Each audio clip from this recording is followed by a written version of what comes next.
આપણે અત્યારે એક માલધારી છે જે ઊંટ અને હાંડ છે, જેને એમ કહેવાય છે કે બહોળી સંખ્યામાં લઈને અત્યારે વગડામાં રખડતા હોય છે, એવા જ માલધારી આપણે એમને પૂછવી ગઈ, તમારું નામ શું છે ભાઈ? બોગાભાઈ. હા બોગાભાઈ, જો આ જે ઊંટ વિશે તમે કે આના દૂધના ફાયદાઓ કઈ રીતે થાય છે અને કેવું આયુર્વેદિકમાં કામ આવે છે એ વિશે થોડુંક આપણને દર્શક મિત્રોને જણાવો ને. એટલે આ આપણે ડાયાબિટીસમાં સુવાસમાં ઈ કામ કરે, બીજું આનો બહુ એમાં ઉપયોગમાં લે છે દૂધ સરકારથી. સરકાર બહાર બધે મોકલાવે છે ને દૂધ, એટલે બહુ કામ કરે છે ડાયાબિટીસમાં, સુવાસમાં. હા, હાંડીનું દૂધ બહુ કામ કરે. અને આ તમારે અત્યારે કેટલા હાંડ્યું છે? 50 જેવી છે. 50 હાંડી.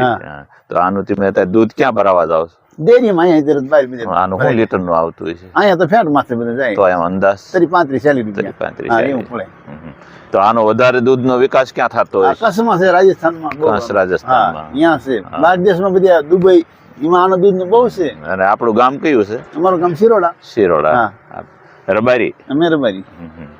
તો આપણે જે આજે હું આમ વગડો તમે રખડવા આપણા વિસ્તારમાં ક્યાં સુધી આમ જાવ છો? આમ કસુદી વ્યાદેવી, આમ બાબરા સુધી આટલે મેં તે રાખો.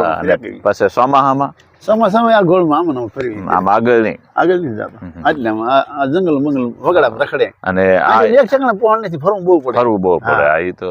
અને આ જે ઊંટ છે એની અંદાજે એક ઊંટની આમ તમે કિંમત શું આમ ગણતા હશો? અહીંયા તો 75,000 હાલે છે. બહાર દેશમાં કિંમત વધારે છે, 50-60,000 છે. 60-70 એવું સમજાય આપણે બહાર દેશમાં.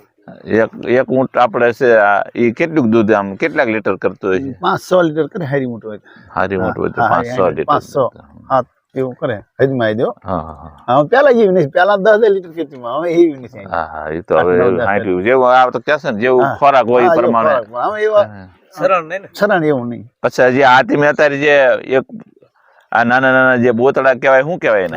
હા, એ બચ્ચાને જે એક પગ તમે ઓલા કર્યા છે એ શું કારણે? એટલે તો વિયા નો જાય કે માલ છે, ઢોરનું સોરનું શું કરવાનું? હા, એટલે આડી જાય. બોગાભાઈ, તમે એક વાત સાંભળી છે કે રામાપીરના મંડળમાં ગાવ છો બહુ સારું, તો જરીક રામાપીર વિશે થોડુંક આપણને થોડુંક એકાદ બે કરી આપણા દર્શક મિત્રો જોવે એટલે તમને જે મોજ પડે એ ગાવ. રતન ભાઈએ બોલાવે રૂપાવી રાયા રે, આવજો રેતી નારણ મેલ. રતન ભાઈ બોલાવે રૂપાવી રાયા રે. એ અમારો રાગ જોયું ને આ બોગાભાઈ જે રામાપીર ના આખ્યાનમાં જે પોતે રત્નો જ બને છે અને બહુ પાત્ર બહુ સારું ભજવે છે અને સેવા રામાપીર ના આખ્યાનમાં કરે છે. એવા બોગાભાઈ પાસેથી આપણે પોતાને મોજ પડે એવું આપણે સાંભળ્યું.